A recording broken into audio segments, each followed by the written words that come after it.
श्रीराम 22 तारखेपासून आपल्या साकोली राम मंदिरामध्ये रामनवमीची उत्सवाची सुरुवात झाली आणि त्याची उत्सवाची सुरुवात प्रवचनाच्या पुष्पमालेने सुरुवात झाली. आज चौथे पुष्प. आज श्रीकांत गजरजी नेहमीप्रमाणे तर एक 5 मिनिट उशीर झाला. 10 मिनिटं. ठीक आहे. 12:15 तुम्ही थांबताय.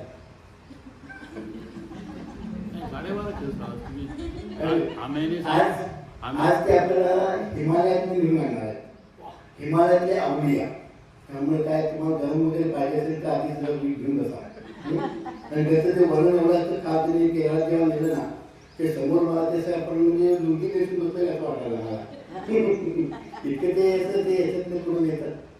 छान. तर सुरू करा.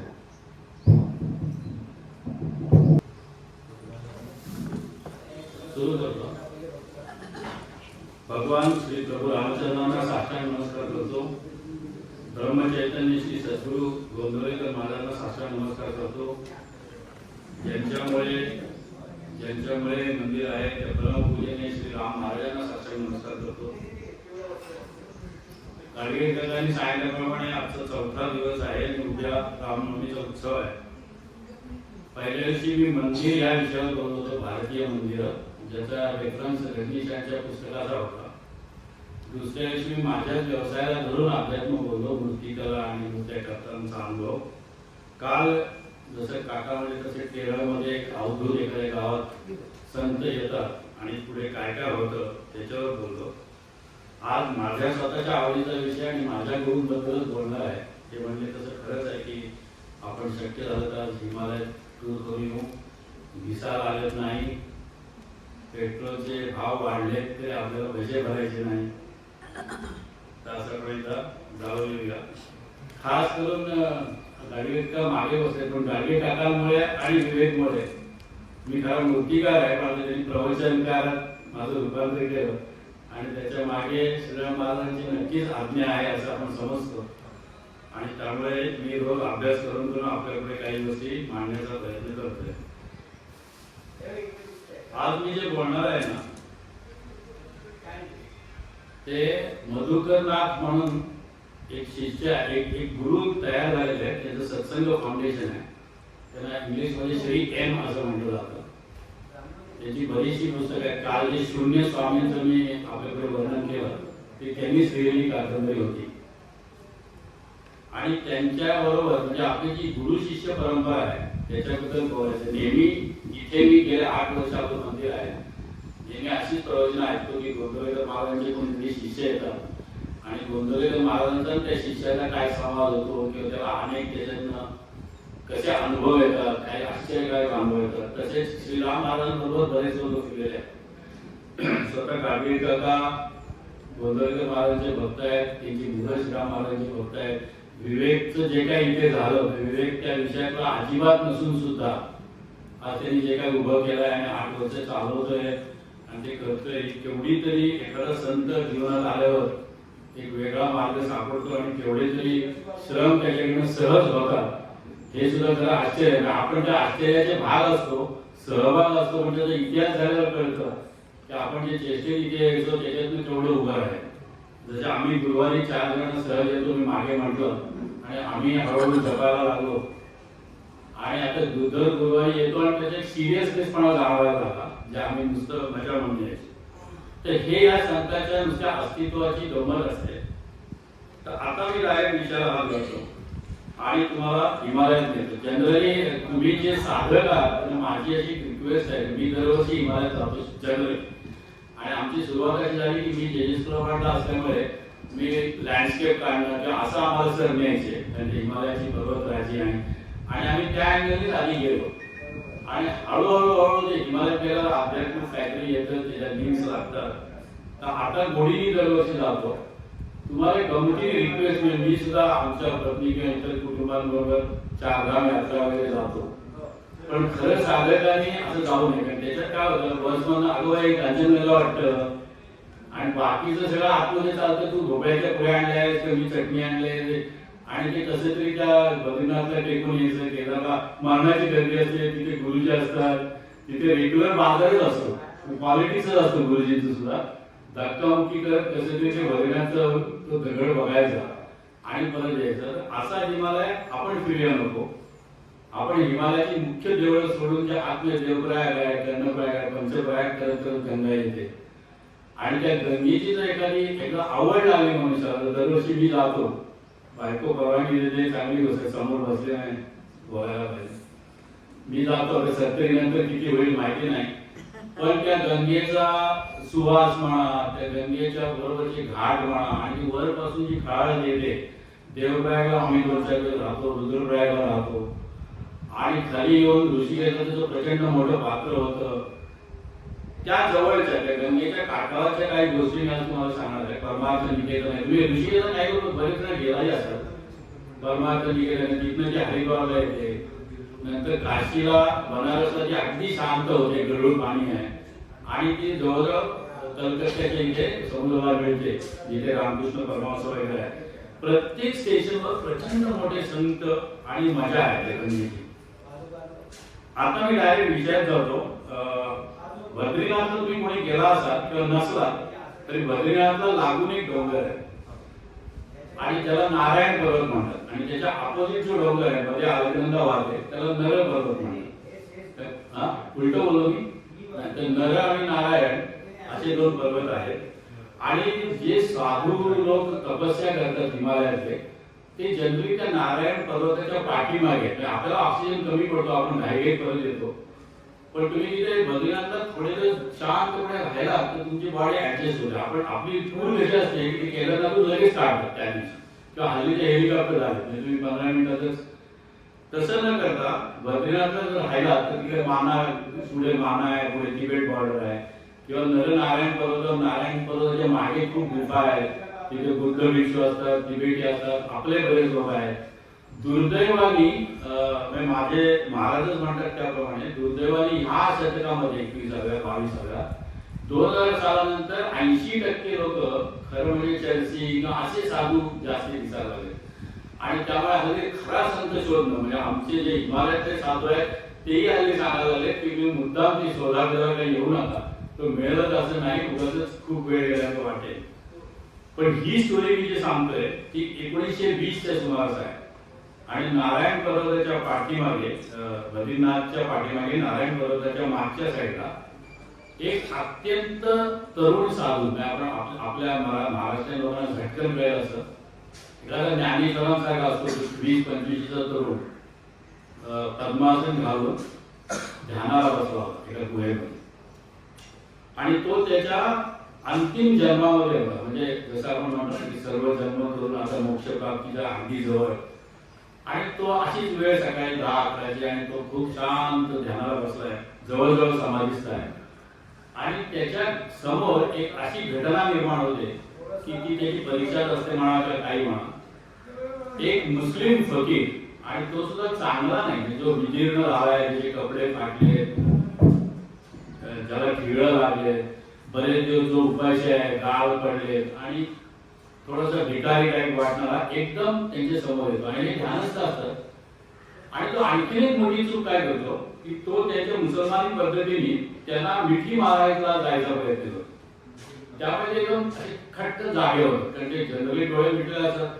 आणि ते जागे होतात तर त्यांची पहिली जी प्रतिक्रिया होते ना ती थोडीशी रागाची होते, जी त्या स्टेजला व्हायला नाही पाहिजे, पण ती थोडीशी रागाची होते. आणि तू मला डिस्टर्ब केलं, माझं ध्यान मोकळं केलं, मोडलंस, हे बरोबर नाही. तर तो थोडा पुढे उभा राहतो आणि तो असं सांगतो की अहो काय सांगू, माझ्या मोठ्या फकीरांनी मला असं सांगितलं की तू नारायण पर्वतावर जा, तिथे एक तेजस्वी मुलगा बसलेला आहे मांडी घालून, तो तुझा पुढचा उद्धार करेल. तर ते म्हणजे माझ्या साईडने आमच्याकडून कोणी असं मला इन्फॉर्मेशन दिलेली नाही, त्यामुळे मी काही तुम्हाला बांधील नाही या गोष्टी. तुम्ही म्हणता ते केलंच पाहिजे, नाही नाही म्हणे बघा, नाही तर काय होईल माहिती का, मला दुसरा काही पर्याय नाही, मी त्या आल्यानंतर तुमच्या समोर उडी मारेन. बऱ्याच वेळा समाज चालतो, हे त्याला समजून सांगतात उडी मारू नको, पण माझं तुझा काही संबंध नाही, तू you can go by your way. तो म्हणाला नाही मला दुसरं काहीच नाही होईल. तर ते म्हणाले तू मला जर माझ्या परंपरेने सांगितलं नाही तर माझी जबाबदारी नाही, तू जा, त्याचं काय मला काही पाप लागण्याचं कारण नाही, तू तुझं बघ. तो म्हणला बघा तुम्हाला असं हे होईल ते होईल. नाही, ते शेवटचं ऐकत नाही होतं योगी. आणि हे अगदी नाराज असतो. मी थोडंसं शॉर्ट केलंय पण त्यांचा बराच संवाद आहे त्याच्यात. अगदी नाराज असतो, ते खाली उतरतात आणि त्यांच्या मार्गाने बहुतेक ते आधीच मुळात उपाशी असतात, बरेच जीर्ण झालेले असतात, बहुतेक ते आलेकडेच आले नसतात. याचं काय होतं, त्यांनी मिठी मारल्यामुळे त्याच्या शास्त्राप्रमाणे तो अशुद्ध होतो आणि त्यामध्ये जी ध्यान धारणा तुटते आणि तो स्वतः असं सांगतो की आता मी आलेमध्ये जातो, आंघोळ होतो, शुद्ध होतो, परत योग्य ध्यान असतो. आता इथे त्याच्या जीवनात एक मोठा ट्विस्ट आहे की तो खाली आलेमध्ये स्नान करतो आणि वर येत असताना, आता याचं थोडंसं एक्सप्लेनेशन करायला पाहिजे. महाअवतार बाबाजी म्हणून एक बिंग आहे हिमालयात आणि त्याच्याबद्दल असं सांगतात की जवळजवळ ते 5000 वर्ष आहे, पुढे 5000 वर्ष अजून राहणार आहेत, अजून आजच्या तारखेला. आणि ते संत कबीरांचे पण गुरु होते वगैरे, नाथ संप्रदायाची एक मोठी हस्ती आहे. तर त्या संप्रदायातला हा योगी होता तरुण आणि ते महाअवतार बाबाजी एकदम त्याच्यासमोर प्रगट होतात. जसं रामांचं वर्णन करतात की त्यांना मिशी काढी नाही, तसं यंग मुलांच्या देहात ते असतात, लांब केस असतात, ते त्यांना माहिती असतं त्या मुलाला. आणि तो म्हणतो बाबाजी तुम्ही हो म्हणजे तुझी आता ही शेवटची परीक्षा होती, तर तू असं कसं केलंस, तू नापास झालास. मी काय नापास झालो, तुम्ही काय मला इन्फॉर्मेशन केली नव्हती. तो म्हणलं असं नाही, तुला आम्हाला समाजात काम करण्यासाठी पाठवायचं होतं, तुला सगळीकडनं त्या संतांच्या परंपरेत ते गमतीने सांगतात की हिमालयात आजही खूप पोचलेले लोक आहेत, ध्यानस्थ झाले, समाधीस्थ झाले आणि त्याच्या 80-90% मौन राहून काम करतात. म्हणजे ते कसं काम करतात ते आपल्याही बाहेरची गोष्ट आहे, पण त्याच्या काही लोकांना ते उचलतात आणि त्याचा विवेकानंद करतात किंवा समाजासाठी तयार करतात. तर आम्ही तुला त्याच्याकरता तयार करत असताना त्याच्यातला मेन जो पॉइंट आहे की तुझ्याकडे असेच लोक येणार आहेत जे कृषी आहेत, जे हे आहेत, तर तू त्याच्यावर चिडतोस कसा, म्हणजे तुला शेवटच्या समाधीच्या अवस्थेत तुझा राग अजून गेला कसा नाही आणि तू तुझ्याच समाधी अवस्थेचं कौतुक करत बसतो स्वतःच्या. पण समोर जो फकीर आलाय तर त्याला 2 रोटी किंवा तुला असं काही देता येत नाही, तर म्हणे हे नंतर त्याला त्यांच्या सांगण्यामुळे एकदम कळतं की आपलं काहीतरी फार गंभीर चूक आहे. तर तो म्हणतो मी तयार आहे त्याचं प्रायश्चित्त घ्यायला, तर तुम्ही तो रडायलाच लागतो म्हणजे मोठ्या प्रमाणात. तर ते म्हणजे आपल्याकडे काही तसं हे नसतं ना, म्हणजे मी हात ठेवला तुझं ते बरं झालं, तर त्याचं रेग्युलर प्रायश्चित्त करायला पाहिजे. तर तो म्हणा तुम्ही सांगा तर मी काही प्रायश्चित्त घ्यायला तयार आहे, त्याच्याबद्दल काही मला शंका नाही. पण म्हणे एक सांगतो तुम्हाला, तुम्ही काहीतरी जड गोष्ट सांगाल पण मला तुम्ही सोडून जायचं नाही एवढं तुम्ही बोला. तर ते म्हणजे तसं नाही, पण तुला आता हा जन्म सोडावा आहे. आमचा जो प्लॅन होता थोडा बदलला. तर आपल्या परंपरेप्रमाणे कोणी तू पद्मासन घालायचं, खेचरी मुद्रा लावायची आणि आपली बॉडी त्याग करायची. त्याच्यातलं सुद्धा पॉइंट खूप मोठा आहे जो समजून सांगायचा, पण 2 मिनिटात सांगतो. याला आत्महत्या म्हणत नाही.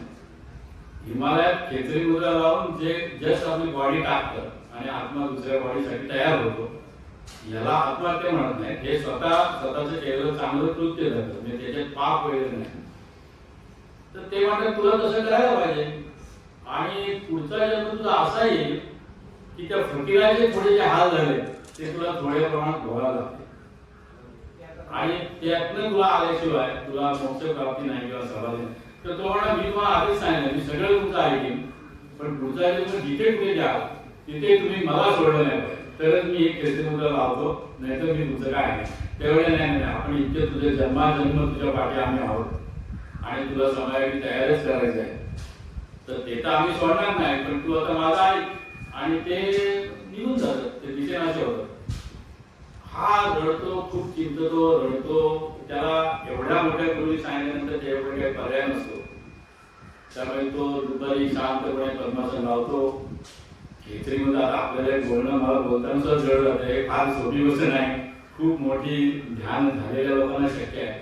ते खेचरी मुद्रा इथपर्यंत लावतात, प्राण स्थिर ठेवतात आणि बॉडी टाकली जातात. यांच्याच पुस्तकात असं आहे की त्यांच्या गुरुनी सुद्धा त्यांच्या समोर ते ठेवताना दाखवलं होतं, ते मी पुढे बोलतो. तर त्याप्रमाणे तो सोडतो. कट टू इथे पहिली स्टोरी संपते.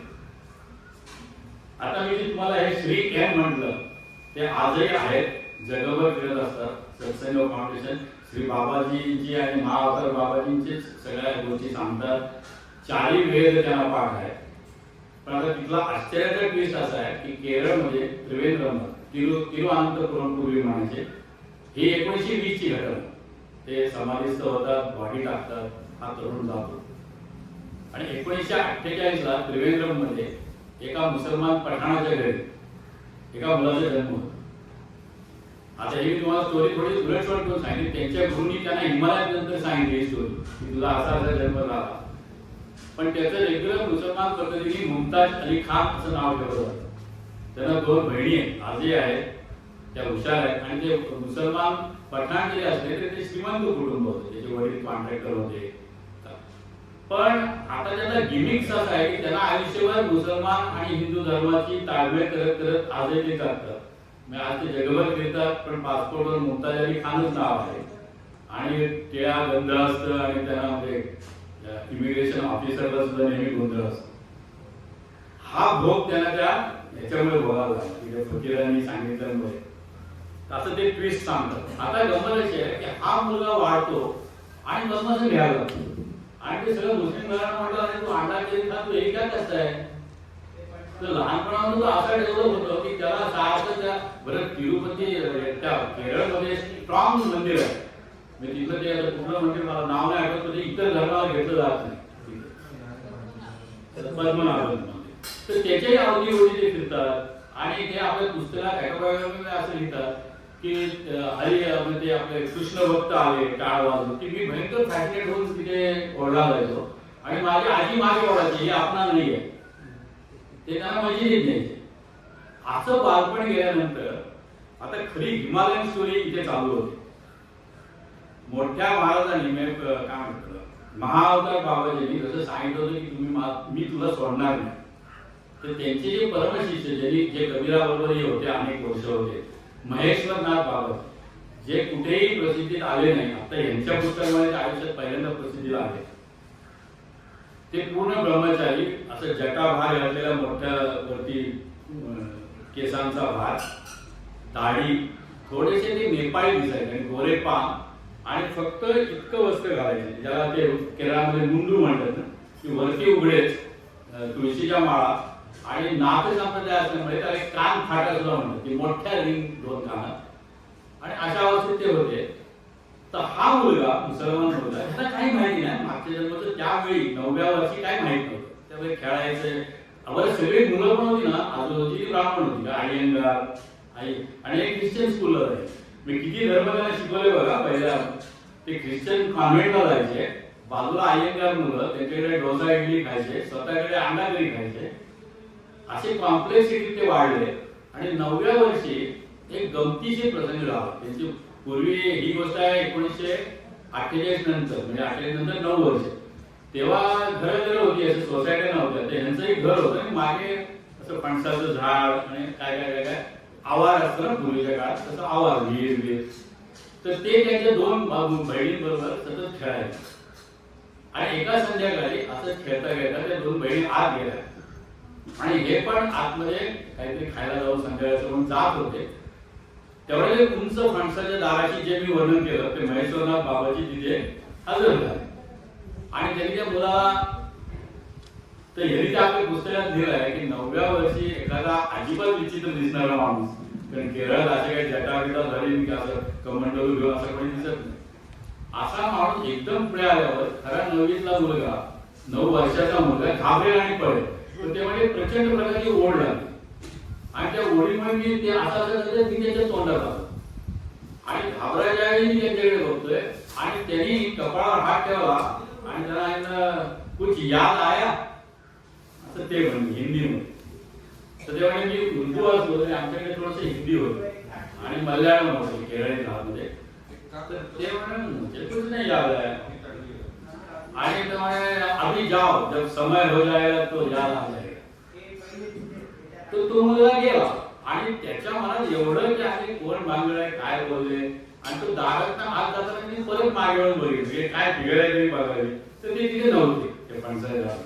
म्हणजे हा प्रसंग फक्त 1-2 मिनिटाचा आणि ते तिथे नव्हते. ते नव्हते म्हणजे हा धावत धावत चुलीची ते पूर्वीची फाटी बिटी टाईप घर चुलीची गेला. 2 बहिणींना आईला कधी सांगावं की काय प्रकार कोणते आला होता. आणि ते म्हणजे मी आईला सांगायला गेलो आणि तेवढं सांगू शकलो नाही. तिथे काहीतरी त्या घाटीला अडकायचं. बाकी तू खायला दे, अंडा दे, हा मुलगा होता माझ्याबरोबर शाळेला असलो सगळं ते बोलू शकत होते. पण ती स्टोरी सांगायला गेलो की ते म्हणजे माझे व्होकल कॉर्ड अडायची आणि मी ती स्टोरी आयुष्यात फार पुढे सांगू शकलो. तर मी ते विसरून गेलो. कारण काय ते सांगूच शकत नाही. अशी त्यांची परिस्थिती, बहिणीला नाही, कोणाला नाही. त्या दिवसानंतर मात्र तो मुलगा लिहितो पुढे. आता ते पुढे ते एमत झाले की माझ्या वेगवेगळी स्वप्न यायची, विचित्र स्वप्न यायची, सगळी बंद झाली. आणि ते रात्री झोपेत असताना त्यांची मेडिटेशन चालू आहे झोपेत. म्हणजे ती इथं सेंटरला आनंद व्हायचा, तिथे कमळाचं फुल वाटायचं, बर्फासारखं आतमध्ये वाटायचं. आता केरळला बर्फाचे डोंगर नाही तरी ते म्हणजे मला डोंगर दिसायला लागले. आणि हे काय होतं, मी आकाशाकडे बघायचो, ढग आल्यावेळी बर्फच वाटायचा. हे 9वी 10वी 11वी 12वी सगळ्या आईंच्या मित्रांच्याबरोबर ते देवळात जायचे. पण त्यांच्या आयांना पण काय वाटायचं, त्याला हा सगळा मुसलमान आहे पण मुसलमान नाहीये, त्याला आतमध्ये घ्या, त्याला लाडू द्या. सगळ्यांनी ट्रीटमेंट पण तशी केली. हे हळूहळू घरी न सांगता ह्या मंदिरात पळून जा, एक तिकडेच राहा, असे त्यांचे बरेच डिटेलिंग आहे त्याच्यात. तर ते मी आता सांगत नाही. पण त्यांचं 19व्या वर्षी इतकी परिस्थिती आली की 2 बहिणी त्यांच्या स्कॉलर, आता पुढे IAS झाले आणि मोठे ऑफिसर. तर त्याही स्कॉलर आणि त्यांच्या आई वडिलांची इच्छा अशीच होती की मी एक तर मोठा कॉन्ट्रॅक्टर आहे, यांनी इंजिनियर वगैरे व्हावं आणि आपला धंदा व्यवसाय सांभाळून नॉर्मल जी मुसलमान कॉन्ट्रॅक्टरची ही असते ती त्यांची होती. पण ह्यांना सांगत देव आणि मशिदी फकीराची जशी गोष्ट असते तसं ते व्हायला लागलं. आणि ते सांगतात 19व्या वर्षी इतकी परिस्थिती झाली की तो जे 9 वर्षाला भेटलेले ते ग्रस्त आहेत त्यांना काय करून हिमालयात मला गाठलंच पाहिजे, ही त्यांची मानसिकता भरून भरून आली. आणि तेव्हा मी श्रीमंत होतो, पठाणाच्या घरात होतो, माझ्या फिया भरत होते माझ्याकडे. त्यावेळेस 2-5 हजार मी जमू शकत होतो आई वडिलांकडे थोडे घेऊन घेऊन. आणि त्याच्या आधी तेव्हा ट्रायल रन म्हणून कुठले तरी देवळात 2 दिवस कुठले तरी आपले ते व्याघ्रेश्वर वगैरे असे असतात ना, तर त्या आईला सांगून न सांगता पळायचे, मग परत यायचे. म्हणजे आई म्हणाले किती जात आहे काय, त्याला फकीराकडे नेले, फलाना नेले, डिकरा नेले. तो ऐकला काय ना. 19व्या वर्षी अशी गोष्ट आली, त्याच्यात एक मध्ये एक गोष्ट गंमत म्हणून सांगतो की पुढच्या गोष्टीला आपल्याला पूरक आहे. त्याचे एक मामा होते ना, ते गायत्री म्हणजे मुसलमान जे असते ते गायत्री मंत्र म्हणायचे. आणि त्यांना माहित होतं हे नाटक आहे, हे थोडंसं हिंदू धर्माकडे आपलं जात आहे. बारका मुलगा त्याला ते ठाण्याच्या इथे नित्यानंद महाराजांकडे घेऊन गेले. तर नित्यानंद महाराज प्रपोजनेट आहेत. आम्ही ड्रॉइंग वाला, त्याची बॉडी खूप मोठी होती, त्यामध्ये चेहरा छोटा होता इकडे. तर तो मामा म्हणा चल तुला एका संताकडे दिलं. म्हणा हा म्हणा नको संत नको, नाही चल चल. तेवढ्या नाही का आई रागवते, आजी म्हणते आपले फकीर असतात संत नसतात, नाही ते घरी आपण काय सांगूया नको. त्या मुलाला त्यांनी तसंच त्यांच्याकडे नित्यानंदांकडे. आता नित्यानंदांकडे अशी लाईन होती, मामा आणि हा मुलगा. तर नित्यानंदांचं वागणं पण काल म्हणजे अवधूताच नाही ना, तर विक्षिप्त होतं. म्हणजे कोणाला काय फेकून मारतील, कोणाची चांगलं बोलतील. तर हा लाईनी केले, मामाची काय बोलले नाही. हा मुलगा समोर गेल्यावर नित्यानंद थोडे उठले झाले आणि एक काठडं मारली, इतकी जोरात मारली की 2-3दा असे कोलमाडले गेले. काय नाही ते यांनी पुस्तक दिलं, मी एवढा भडकला काय मामा तुमची तर राहत आहे म्हणजे हे काय खरं नाही. ही स्टोरी थांबली. 19व्या वर्षी मात्र त्यांना असं भरत आलं की अशा संतांकडे, आणि नुसतं इतके नाही, मला काहीतरी बर्फाचे डोंगर दिसतात आणि काही करून. पण तेव्हा मोबाईल गुगल हे काही नव्हतं ना. आपण ही गोष्ट आहे 1967 साल 1967. तेव्हा एवढा ऍडव्हान्स नव्हतं. मी जेव्हा कॉलेजला होतो मी 1973 ला आम्ही मॅट्रिकला होतो. आत्ताचं ऋषिकेश खूप कमर्शियल. तेव्हा ऋषिकेश जवळजवळ आत्ता देवप्रयाग वगैरे इतकंच होतं, कमी लोकांचं. बोटिंग नव्हतं, रॅफ्टिंग नव्हतं, काही नव्हतं. आणि ह्यांनाही काही माहिती नव्हतं ना. त्रिवेंद्रमच्या पुढे, त्या केरळच्या भागाच्या पुढे.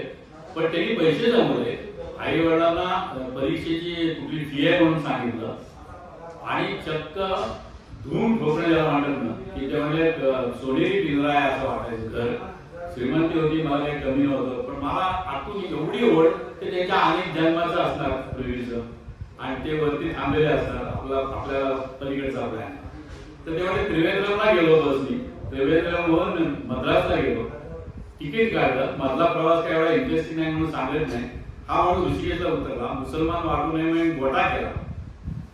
आपल्या लोकांसारखं मध्ये हे ठेवलं केसांचं आणि ऋषिकेशला तेव्हा मी फिरलेलो आहे. बाबा काली कमलीवाला म्हणून आश्रम असायचा, तुम्ही कोणी सुद्धा, आणि 1 रुपया हे मी अनुभवलेलं आहे. 1 रुपया फक्त ते घ्यायचे लाईट बिल, आणि अशी खोली असायची. अटॅच बेड हा विषय नव्हता, पब्लिक होता किंवा गंगेच्या किनारी, पण अशी खोली तेव्हा इतकं सोपं होतं. तर त्यांनी मग हा आश्रम तो आश्रम, आणि ह्यांना कुठलीही लिंक नाही त्या महेश्वरनाथ बाबाजींची, कुठेही लिंक नाही. म्हणजे ऋषिकेश पासून अख्खा हिमालय ओपन, पण त्यांना एकच चांगलं वर जात राहिले. बद्रीनाथच्या तिथे कुठेतरी आपले महाराज आपल्याला भेटले, बाकी कुठलीही लिंक नाही. आणि त्यांचं जवळजवळ हा प्रवास अतिशय खडतर 2 महिने चालला, 2 का 3 महिने ते चालत गेले. तर ते प्रत्येक आश्रमात टॅग करायचे. आम्ही ते काही शिष्य लोक आहोत, त्या पुस्तकात जे मठ किंवा आश्रम लिहिले ना ते मी फॉलो करतो. एक अरुंधती केव आहे जे ऋषिकेश पासून वर आहे, पण तर त्यामुळे ऋषिकेश पासून चालायला लागलो, काही मठात राहिलो. तिथे ते ऋषी आपल्या लोकांचे वैशिष्ट्य काय म्हणतो, एखादा मुलगा आला ना त्याचं मागचं पुढचं ओळखतं. ते म्हणजे ऋषिकेशाचं शिवानंद आश्रम मध्ये 2-4 दिवस जेवल्यावर ते बाजूच्या संदेशांना सांगायचे, हा इथे राहण्याचा नाही, आवडत राहा. आणि तेही हे म्हणायचे की मला मी शिवप्रसाद नाव घ्यायचो, काहीतरी थापा मारायचो. मग ते साधू आतमध्ये मला बोलायचे, तू शिवप्रसाद वगैरे नाहीये, मी तुला माहिती आहे मला, पण ठीक आहे शिवप्रसाद म्हणून चांगला आहे, किती दिवस इथे राहतोस. तर म्हणा तुम्ही म्हणता तसं मला वाटायला लागलंय का, मी वरच जातो. तर ते म्हणजे तुझं उत्तर काशीमध्ये सगळं आहे, तू असं ते टॅग करत सगळीकडे ते थांबले. ते पायाला कटे पडायचे, म्हणजे आंदोलनरी केव मध्ये राहायचे. पण प्रत्येक जाणकार साधू त्यांना हळूहळू वरच नाही, आणि तू अजून देवप्रयागला जा, कर्णप्रयागला जा, असे धक्के खात मध्ये फारसे प्रसंग नाहीत कोणी. आणि ते असंही म्हणले की त्याही काळात ना खसवे साधू भेटायचे. माझे पैसे, त्याच्याकडे पैसे म्हणजे घेतलेले पैसे किती असणार, 5-1 हजार असणार, की जास्ती श्रीमंत माणूस. तर ते थोडे संपत येऊन म्हणजे परत तिसऱ्या वेळेस कसं होतं, त्या आश्रमात पैशाची देवा घेत नसते 1970 साली. आणि कोणाला 2 रोटी वगैरे हिमालयाचे इव्हन ते गडवारी लोक आहेत ते आजही इतके चांगले आहेत की आपणच समस्या झालं. ते लोक इतके देवमय आहेत, देवभूमीच म्हणतात. त्यामुळे खाण्यापिण्याचा काही प्रॉब्लेम नसतो. फार डॉक्टर वगैरे लागला तरच प्रॉब्लेम. जिथे यांना काही डॉक्टर सारखा का यंग मुलगा होता 22-23 वर्ष, ते थांबायचे 4-4 दिवस, कारण टायमिंगचं काही हे नव्हतं. पण हळूहळू पैसे संपायला लागले, आणि ते तसे उच्च शिक्षित होण्याचे लोक ना, आजूबाजूला सगळं देवेंद्रमध्ये अय्यंगार, कोणी त्यांचा विद्यार्थी डॉक्टर होते, कोणी वर्गात इंजिनियर होते, आणि आपण हे काय करतो. तर एका बाजूला प्रॅक्टिकली थोडंसं फ्रस्ट्रेशन यायला लागलं की हा जो आवाज मी 9 वर्ष ऐकलाय की सब याद आया का, तर त्यांची ते डोळे जे पाहिले ते भेटले तर बरे, नाहीतर हे प्रॉब्लेमॅटिक आहे. आणि असं करत 2-3 महिन्यांनी बद्रीनाथला पोहोचतात. आणि बद्रीनाथला याच्यात एक छोटीशी स्टोरी अशी आहे की आपले जे आदी शंकराचार्य होते ना, तर त्यांच्या काळात बुद्धांनी आणि जैनांनी, महावीरांनी बरंचसा आपला हिंदू धर्म कॅप्चर केला. म्हणून आदी शंकराचार्यांनी काय केलं, ते सगळं आपल्याला भारत जोडण्यासाठी बद्रीनाथच्या मंदिरामध्ये आजही केरळचा गुरुजी असतो. नमोद्रीपाद ब्राह्मण केरळचे रावल त्यांचा आणला. त्या रावल फॅमिलीचा तिथे पुजारी असतो आज. आणि त्यांनी इकडे ओरिसा तू आपलं गुजरात सौराष्ट्र वगैरे हा जो भाग असाही त्यांचे आध्यात्मिक जोड आहे, जे कुंभमेळ्यात लोक सांगायचे, तुम्ही पण कुठेतरी ऐकलं. तर ते सगळं आधी शंकराचार्यांनी केलं. तर लकीली बद्रीनाथचा पुजारी आपला केरळी असल्यामुळे हे मलयाळमध्ये बोलू शकला हा बोलला. आणि तो म्हणला मी आहो धक्के काय आलोय, मला हे असे कोणतरी भेटायचे, असं असं ते वाक्य मला बोलले, असे डोळे असे उंच आहेत. तो त्यांना मला काय म्हणतो, अरे बाबा तू यंग मुलगा आहेस, दिसायला शिकणार, इथे सगळे हल्ली चर्चे असतात, तुला मी 4 दिवस राहा, 5 दिवस राहा, इकडचं तिकडचे सगळं बघ, फिर, मजा कर, पण तू बावटपणा करू नको. तू इंजिनियर डॉक्टर होण्याच्या लायकीचा आहे, तुझं आयुष्य तिथे उघड जाईल. आता ते एवढी पुस्तकात दिलंय. मला हरिद्वार ऋषी येत असतं असे तुमच्या माझ्या वयाचे, आपल्या 60-65 वयाचे लोक असे भेटले होते, तिचे डिस्कशन करताना असं म्हणले, आहे बघ खरं सांगू का, हे भांगड केला, सगळे विरोध घातले, संसार सोडला, तर इकडे काय शांती नाही, आणि आता तिकडे होती घेत नाही, असे ऋषिकेशला अडकलेले लोक बरेच आहेत. ते फार केअरफुली सगळं करायला लागतं. तर तो म्हणला सगळीकडनं न्यूज मला एवढे डिप्रेशन यायचा, आणि शेवटचा शॉट त्या रावल गुरुजींनीच मारला. मी बद्रीनाथला आलोय तरी तुम्ही असं म्हणता की तू परत केरळला जा. तर ते म्हणजे ठीक आहे, आता माझा मी प्रयत्न करतो, नाहीतर आता काय मी आणि ते त्या बहिणाच्या मंदिरापासून जाताना स्वतःशी बोलतोय की मी नाही केरळला जाणार, मी आले रुल टाकेन किंवा मी केरळला नाही जाणार. त्यांना ते हे वातावरण आपलं आहे. बद्रीनाथला जे डोंगर बिंगर पाहिल्यावर हे वातावरण मला जे राहायचंय ते आहे आणि ते जर मला रिसिव्ह करत नसतील तर मी जीव. तिथून ते एक दिवस मानव आणि तिथे व्यासगृहाची अनेक लोक गेला असतात. ती व्यासगृह आता खूपच कमर्शियल झाली. तिथे कोणी नव्हतं तेव्हा, गुफा होती. आपलं मान आहे तिबेटियन बॉर्डरचं शेवटचं गाव. आता ते खूप मोठ्या संख्येने जातात, तेव्हा कोणी जात नसे. बद्रीनाथच्या पुढे कोणी, आम्ही गेलो होतो तेव्हा पण अगदी दोघं गेलो होतो. आणि ते व्यासगृहेपर्यंत गेले. पुढे त्यांचं एक तिथे सरस्वती नदी सुरू होती, तिथे पुढे नंतर ती गंगेला मिळते. ते प्रचंड सुंदर दृश्य पाहिलं, पण आपल्याला कोणी कनेक्टच मिळत नाही. तर आपली लायकी काय इथे राहायची, आपण काय करू शकतो, आपण काय करू शकत नाही. तर ते त्या व्यासगृहेपर्यंत गेले, तिथे बसले, तिथे कोणी नाही. तिकडचा एक दोन साधू जाताना दिसतोय, तो काही केअर करत नाही. आणि उद्विग्न नावाचे ते आणखीन पुढे गेले आणि 19 वर्षाच्या मुलाचा प्लॅन सुरू झाला. आणि जनरली आपला हुशार कोणाचा प्लॅन असतो ना की रात्र व्हायच्या आधी कुठेतरी गुहेत. तर ते व्यासगृहाच्या खूप पुढे गेले, प्लॅन सुरू झाला, काळोख झाला आणि खरोखर जीवनाची ठीक आहे किंवा कसं तरी मी बद्रीनाथला पोहोचेन आणि बहुतेक ते आत्महत्येचा विचार करायला. ते सगळं होता ते जेव्हा उलट आले आणि पूर्ण नॅरेशन भरलेला हा त्या व्यासगृहेमध्ये अशी थोडीशी धुळी बाहेर त्याचा विचार करतो. कोणीतरी विस्तव पेटव आहे, कोणीतरी तिथे आहे. ते म्हणजे लास्ट रिसोर्स आहे म्हणून ते व्यासगृहेत आत गेले. इथून त्यांना आवाज आला, मधू किधर भेटेल आहे.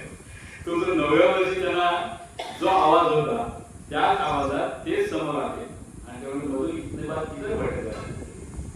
तर तो म्हणला दुसऱ्या मी गळून पडलो की तुम्हीच माझी आता आई, तुम्हीच माझे वडील, तुम्हीच माझे बहीण भाऊ. मैं आपको रिसीव करने आया हूँ, मी इथे काही राहत नाही का म्हणजे, पण मी तुला घ्यायला तिथे आपलं. त्यामुळे तुम्हाला ते कसं करायचं ते जरा जास्ती शंका कुशीच्या वगैरे तुला घेतो आम्ही. तर त्या बद्रीनाथच्या लोकांना सुद्धा लोकांना माहित असतं हा बसलेला आहे. तसं जे म्हटलं ना बाबाजींचे, आता आपण नुसतं बाबाजी म्हणतो, पूर्ण नाव घ्यायला त्या बाबाजी त्यांनाही माहिती होती. आणि आम्ही त्याला चेहरा म्हणून घेतला त्याचं त्या बद्रीनाथ पण तो दिसला आहे. त्यामुळे हा एक होती. त्यामुळे काय करतो, त्यामुळे काय तर नदी बिदीत काय सकाळी आंघोळ करू नका, असं अध्यात्म नसतं, मलेरिया होईल तुला, चांगल्या घरात आहे. जर टूथब्रश वगैरे असलं तर का आम्ही दातून घेतो, माझ्या पायात चपला नाही, तू असं काही करू नको, असं अतिरेकी धार्मिक अध्यात्म काही करायचं नसतं, तू नॉर्मल. आणि तिथून ते निघतात. आता मी त्याच्या डिटेल्स सांगत नाही, पण ते नारायण पर्वताच्या त्यांच्या ज्या गुहेत आणतात तेव्हा मी असं गुहेत राहत नाही. पण आता तुझा 3-3.5 वर्षाचा कोर्स चालू आहे, त्यामुळे माझ्या आई वडिलांना मी बघतो, आम्ही बघू शकतो. त्याचा जे प्लॅन झालेला आहे तर तुझी काय त्याची घरची चिंता सोड. आणि तो पण एवढा त्याचे इतके रडले म्हणले की ते पूर्ण त्यांचं बाजूलाच झालं. ते ह्या जन्मात खरोखर स्थिर झाले. आणि त्याला ते क्रियायोग देणं त्यांच्या त्या पद्धती, त्याचे छोटे छोटे गोष्टी सांगायच्या. तर तो म्हणा मी पहिल्या 2 दिवसात ते नाथ संप्रदायात कायम धुनी लावतो. आज ते लावत नाही, पण ते आपण कानात भिंगा वगैरे म्हटलं ते धुनी, चिमटा आणि काय काय त्यांचे आयुध आहेत ते नाथ संप्रदायात आयुष्यभर ते पाळतात. तसे महेश्वरनाथ बाबाजी होते आणि त्या बाबाजी त्याला पण धुनीच्या समोर बसवलं. आणि मग ते पुढच्या आठवड्यात काय काय प्रयोग होते ते सगळे सांगायचं. ते दुसऱ्या वेळी एक गंमत मात्र सांगतो, ते आपण अग्नी उपासक आहोत. तर ते एवढे पोचले होते की शिवाचा अवतारच होते बाबाजी. तर ते त्या धुळीतला अग्नी मिळाला, तू बस जर शांत बस, मांडीवर बस. तो अग्नी असं वर उचलला तुझ्या ते मंत्रांनी. मग तो अग्नीची एक ज्योत त्याच्या टेम्पीपर्यंत गेली अशा काय त्याच्या वेगळ्या कथा आहे. आणि माझं एकदम मेडिटेशनचा अमुक नाडी सुटली. त्यातली एक कथा मी आत्ताच पुढे करतो. 15-20 दिवसांनी झाला मग त्यांना ते तुझी इडा पिंगळा साफ करण्यासाठी हे श्लोक म्हण, हे ध्यान धारणा कर, असे श्वासोश्वास कर. तर मग 1 महिनाभर लागला. ते म्हणजे अरे वा वा वा, तुझी चांगलं करतोय तू प्रगती, तुझी इडा क्लिअर झाली. तर मग हे ते मी त्या पुस्तकात दिलंय. मग मी पावटाला विचारलं, पण मग मी आता उद्यापासून पिंगळाचा अभ्यास करू का. तर मग ते म्हणले अरे वेळा, तुला नित्यानंदांनी कांकरा मारली ना तेव्हा पिंगळा सुटली होती. तर मी आश्चर्यचकित झालो, यांची काय लिंक आहे, फोन नाही काही नाही. आणि तर हळूहळू त्यांच्या असं लक्षात यायला लागलं की ह्या माणसाला आतलं बाहेरचं सगळंच माहिती आहे आणि तो फक्त बावळा वेश आहे. पण त्यांना भारताचं पॉलिटिक्स माहिती आहे, अमेरिका माहिती आहे, म्हणजे ते शंकराचेच अवतार तसं त्यांना वेळोवेळी जाणवायला लागले. आणि मग ते त्यांच्याबरोबर 3-3.5 वर्ष होते. आता ते 3-3.5 वर्षाच्या काही गोष्टी मी सांगतो आणि नंतर त्याचं पुढचं आयुष्य आणि ते पुनर्जन्माचे सुद्धा काही गोष्टी सांगतात. तसं गोष्टी रूप सांगू, आपलं टायमिंग थोडं वाट.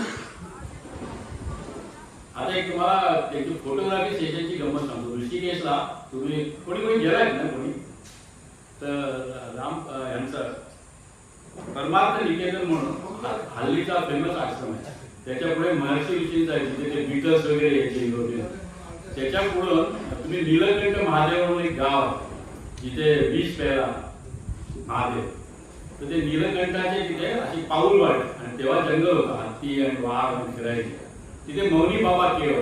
तर आता हे जे बाबा जे आहेत ते ह्या श्री एमना घेऊन मधुकरला ते मधु म्हणून प्रेमाने ते असे अनेक ठिकाणी हिमालयातल्या त्या 3-3.5 वर्षात वास्तव्य केलं. त्यांची जी नारायण पर्वतावर गुहा होतीच, पण ते त्यांना अख्खा हिमालय दाखवायची. ते हे आहे, ते यती आहे, त्याच्या पुढे तिबेट बॉर्डर आहे, बुद्धांचा सगळी शास्त्र शिकवले. संस्कृत, बुद्धांचं 4 वेद आणि मग त्यांच्या छोट्या छोट्या कथा आहेत आणि ते त्यांच्या वयाला धरून आहेत. ते ऋषिकेशला मौनी बाबांच्या केवला बसलेले असताना ते सांगतात, मी जेव्हा 19-20 वर्षाचा होतो, इन्थुजियास्टिक होतो, म्हणजे फोटोग्राफी वगैरे नवीन नवीन सुरू झाली. तर माझ्या मनाला जरा आपल्या बाबाजींना गंडू आहे, त्यांना न सांगता ते मला फोटो देत नाही. तर त्यांना न सांगता आपला कधी असा परत फोटो मिळणार नाही. 3.5-4 वर्षांनी मला आपल्या जागी फोटो देईल, आपल्याकडे काही फोटो राहणार नाही. तर त्यांनी ते मध्ये मध्ये जेव्हा वेळेला सोडायचं ना, तू फिरून ये अमुक तमुक, तेव्हा त्यांनी त्या गडवारी फोटोग्राफरला एका पाठवला ऋषिकेशच्या बाजारात. आणि हे मला नेहमी बोटीने पलीकडच्या किनारी नेतात आणि स्वामी सदानंदांच्या आश्रमासमोर आम्ही बसतो. म्हणजे ते संध्याकाळी आरामात गप्पा माहिती मारतात, वेदावेदांची चर्चा करतात. तरी इतरही बोलतो.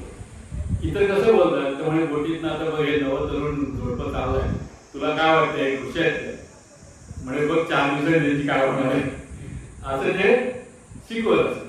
आणि किनारी बसतो तर त्या फोटोग्राफी फोटो ठेवा. मंगळवारी आम्ही लोक बसणार, त्यांनी सांगितलं मला या आठवड्यात रोज 4ला तिकडे जायचं. तर तू काय बोलायचं नाही. तेव्हा त्या हायड्रोल पण वगैरे कॅमेरे असायचे असे, इकडे तिकडे बघायचं नाही, फोटो काढून परत दाखवायचं नाही. माझी ओळख दाखवायची नाही, काय नाही. कारण मी बाबाजी बसतो, बाबाजी तुमचा येतो अँगल फिंगल पाहिजे आधी प्रॅक्टिस कर. हो हो नक्की. आणि मी तुला काय असेल ते पैसे आणि याचा दिवस सांगा हे दोघं ह्यांच्या मला ते दुसरं केलं आपल्यात का नाही बसतात का नाही अरेंजमेंट केले. तर बाबाजींना असं म्हणायचं चला बसूया आपण, खुश झाले.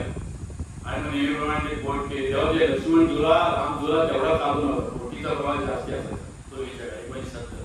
ते बोटीने पलीकडे गेले, रामानंद आश्रमाच्या समोर बसले, गप्पा मारत गेले.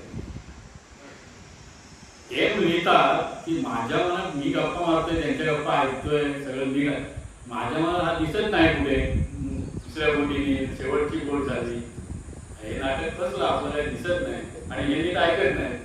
मग बाबाजी काय तुला लक्ष नाही बेटा, नाही नाही लक्ष आहे, अरे तुझा फोटोग्राफर नाही.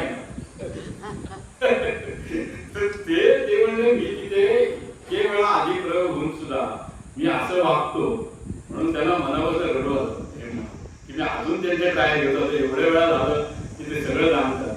तर मी त्यांच्या पाया पडलो, मी असला आचरणपणा करत करणार नाही. त्यामुळे ठीक आहे ते काय फार मोठं शिक्षित नाही, तुला हिंदू आहे वाटतंय, तुला फोटोग्राफी वगैरे, पण म्हणजे तुला सायन्स सांगायला लागेल. तर ते परत बोटीने उलटे आले आणि मौनी बाबांकडे ते बसले आणि ते म्हणजे तुझं चांगलं आहे, ते चुकीचं नाटक केलं ते चांगलं आहे, ते अभ्यास होईल आपला. तो अभ्यास असा की म्हणजे मग सगळं कॅमेऱ्याचं शास्त्र बाबाजींनी त्या दिवशी श्रीहेमला सांगितलं की ते कसं रिफ्लेक्ट होतं. म्हणजे ती कॅमेऱ्याची जी लेन्स आहे ते एकत्र करून आकाश म्हणजे लाईट ते आपल्यावर टाकतं आणि हा जो भगवा आहे तो जर आपण भगवा म्हणून रिफ्लेक्ट केला नाही तर तो कॅमेरा घेऊ शकतो. तर ते म्हणजे आमची व्यवस्था अशी आहे की तुला जरी लाख वाटलं माझे फोटो काढावे, माझे कपॅसिटी आहे की घ्यायचं का नाही. आणि म्हणे आम्ही तुम्हाला काय सामान्य वाटतो काय, तर म्हणे काय बाबा मला काय करायचं त्या तिकडे नको माझ्याकडे बघ. तर असं बघितल्यावर ते गायब होते आणि एक फक्त अशी शिलोटी चंदेरी ज्याला आउटलाईन म्हणतो आपण ती त्यांना दिसली. तर बाबाजी तुम्ही कुठे आहात ते घाबरत, म्हणजे हे बघ तुझ्या फोटोग्राफरसाठी हा शॉट आहे, त्यांनी जर घेतला असता ते असं मिळालं असतं मी. त्यामुळे तू माझ्या नादी लागू नको, तुझं ते काम नाही. अशा विविध स्टोरी 3-3.5 वर्ष ते भोगवलं आहे. आता थोड्या टायमाच्या मी हे करतो, पण एक नंतर ते पूर्ण झाले. यांचं चरित्र इतकं अप्रतिम आहे की त्यांना ते पूर्ण झाल्यावर छोटस तुम्हाला सांगितलं पाहिजे म्हणून सांगतो. अचानकपणे त्यामुळे मी हेवनमध्ये होतो ना, हे म्हणजे की त्याच्यावर राहायचं, सगळीकडे मान सन्मान, कोणी साधू येत आहे त्याला खायला घालत, आणि हे अख्खा हिमालय फिरवत. आणि हे मला संपेल असं वाटत नाही, म्हणजे 3.5 वर्ष संपली, कधीतरी झटकन संपली. आणि मग एकमेकीचे समोर बसलेले असतात मुलीच्या, ते म्हणाले साहेबा तुला कुठं आहे, टाइम झाला, तुझं सगळं शिकलास. म्हणजे मला रडू बसलेला. मी 19-20-21-22 वर्षाचा मी घरदार सोडलेलं, काय इंजिनियर नाही, डिग्री नाही, नाही नाही नाही नाही ते आमचा प्लॅन आहे, तुला समाजासाठी आम्ही तयार केलाय, तुला पुढे शिकवायचं आहे, फाउंडेशन काढायचं आहे. त्यामुळे मला काय होत नाही, तुम्ही कसे बोलता, तुमचं माझं बरं दाखवलं, मला फिरत बसतो, बरं चाललंय, काय घरदार नाही, काय नाही, नाही तुला तयार केलाय, त्याच्याकरता आम्ही खूप श्रम घेतले. तर मग ते गुरु शिष्याचं जसं एकमेकांना भडकाभडकी असते, ते रडायला आले, तुझे बरोबर नाही असं एकदम टाकणं. पण तू माझा कोण आहे, ते म्हणाले मी त्यांना तुम्हाला नाही, मी तुमचा कुत्रा आहे, की तुम्ही सांगा तशी मी शेपूट घालतो, मला ज्ञान नाही, तुम्ही खायला घालता, मी आपलं मस्त बसतो. त्यामुळे कुत्रा आहे ना, तुम्ही आता हे सांगतो ते आहे, तुम्ही शेपूट तिकडे बाजारातून हलवायचं आता, तुला तर त्रिवेंद्रमला जायचं, हो नको. तर त्याचे गिमी कसं आहे, ते म्हणजे मी रागवतो, सासू म्हणतात हो नाही चाल कुठायला, तेवढं मी चाललो, म्हणजे तुमचं ऐकलं असं नाही, मी संन्यासी होईल, मी स्वतः हिमालयात फिरेन, माझं मी बघतो, हा लहान. तर ते त्याच्यात लिहितात. 2-3 दिवस ते गेले, ते म्हणजे नदी किनारी गेलो, गंगेला एवढा रडलो, काय सपोर्टच नाही, तिकडे फॅमिली तुटलेली, इकडे हे एवढे मोठे महाराज मला सोडून स्वतःची रोटी बघायची साहेब काय नाही. आणि 2 दिवसांनी हे परत मागे उभे, काय रे बाबा इतके 2 दिवस रडतो आहे, काय तू स्वतःच्या पायावर उभा राहायला पाहिजे, आम्ही तुम्हाला तयार काय करतो, डिपेंडंट होण्यासाठी नाही, गुरुची माळ घालून दुनियेवर फिरायला नाही, तू स्वतः तडफेने उभा राहायला पाहिजे, म्हणून तुला 4 वेळ शिकवले. तर ते एक म्हणलं आपल्याला पण थोडा अंतर असला, तिला म्हणलं तुम्ही आता कशाला आहात मागे, आता तुम्ही जायचं होतं ना, मग अरे तुझी अवस्था कुठून आलो. तर परत त्यांनी 2-3 महिने त्याला ठेवलं आणि खरोखर प्रिपेअर केलं की आता खरोखर ते चेष्टेचा विषय नाही, खरोखर तुला जायचं. आणि नंतर मध्ये म्हणले आता हे सगळं ते विसरायचं, कान फाटा, मोठे केस, लुंगी, तर तुला समजायला साधं राहायचंय, टिळा सुद्धा लावायचा नाही, जीन पॅन्ट आणि टी शर्ट मध्ये राहायचंय. आणि त्यांच्या चरित्राचं आश्चर्यबाबत 20-21-22 वर्षाचे ते परत आले त्रिवेंद्रमला. त्याच्यानंतर 30-40 वर्ष ते वेगवेगळ्या नोकऱ्या केल्या, पत्रकार होते, त्यांना अलाउड नव्हतं सत्संग फाउंडेशन. ह्या लोकांचे काय प्लॅनिंग असतं बघा, ते जवळजवळ 55-60 ला त्यांना सिग्नल देऊन त्यांना अलाउड केलं की तुम्ही आता सत्संग फाउंडेशन काढा. आश्चर्य माणसाच्या त्यांच्या शिष्यांना असं वाटतं की मला तुम्ही जरा आता बोलते गेलं ना, तर मला घरी जाऊन असं काय आगे यार, हे त्यांना ज्या माणसाला 4 वेद पाठ आहे, त्यांनी हिमालय एवढा फिरलाय, 30-40 वर्ष गाडी करता हा माणूस. आम्ही जसं मित्रांच्या ते म्हणजे मी कधी पार्ट्या करायचो, कधी मला मुस्लिम मित्र यायचे तर नॉनव्हेज खायचो, का त्यांना कळावं नाही मी काय, तरी सुद्धा त्यांना शंका यायची की हे काहीतरी झालं एक्स्ट्रा ऑर्डिनरी. आणि ते समोरचा प्रवचनकार फालतू बोलत असला तर ते मी ऐकायचो. अशी त्यांनी 30-40 वर्ष काढणार, ही तर छोटी गोष्ट नाही, खरं तयार असतो माणूस. बरं बाबाजी तिथे नव्हते, आणि बाबाजींनी त्यांच्या काय केलं हिमालयाला की दर 1-2 वर्षांनी ते टेलिपथीवर भेटायचे आणि ते रागवून भेटले. मी आता RSSच्या संघात नामांनी देशपांबरोबर काम करतो, तुम्ही काय झालं, तुम्ही मला 1 वर्ष भेटला नाही, आता मला चालायचं नाही, त्यांनी ते टेलिपथी चालत. मग बाबाजी म्हणजे तुला ते तू मुस्लिम असून तुला मुस्लिमांचं काय माहिती नाही, मग तू असं करते. त्यांचा तो दर्गा कुठला फेमस जयपूर अजमेर. मग ते काय करायचे, ते त्यांना टेलिपथीवर सांगायचे, ते त्याचा ते नानाजी देशपांडे नोकरी सोडून दे, तो अजमेरला दर्गा दे. तेव्हा हा नको तू ये तिथे. तर तिथे गेल्यावर तिथे जावं यांनी, तर बाबाजी हिरवं घालून उभे, हिमालयातले बाबाजी मुस्लिम फकीर आहे. ह्या लोकांची काय लिंक आहे बघा, आणि आपल्या सगळ्या फकीरांना फकीर बाबाजीला मानायचे. तेवढे तर घाल तुझ्या जातीवर येतो आम्ही घाल सर. आणि त्यांना आतमध्ये सगळं पुराण शिकवणं आहे. परत ते बाहेर येतात. आता तुझ्या मागे तर पुढे नोकरी बघ, परत 2 वर्ष वेळ परमहंस रामकृष्ण मिशन मध्ये ठेवायचे 2. प्रत्येक गोष्ट ते नागा स्वामींकडे मी हे म्हणले अहो बाबाजी नको, नाही हुक्का पी जाऊ दे डोक्यात असे त्यांना तयार करून त्यांना सर्व धर्म सर्व पंथ म्हणून जेव्हा सत्संग फाउंडेशन काढलं तेव्हा ते परिपूर्ण आहे. त्याच्या एक छोटी स्टोरी सांगतो. जेव्हा ते जीन पॅन्ट आणि टी शर्ट मध्ये फिरायचे जसं आपण फिरतो, एक सुंदर स्टोरी आहे. या मधल्या 30 वर्षाची जेव्हा ते श्री जेव्हा म्हणून नव्हतं तर तेव्हा मी पण सगळं सोडून दिलं आणि मला त्यांनी एकच सांगितलं 2 गोष्टी पाळायच्या. गुरुपौर्णिमेला धुळी लावायची, तिथे तुझा तो चिंता बिंता सगळं काढायचं, तू जिथे असेल तिथे.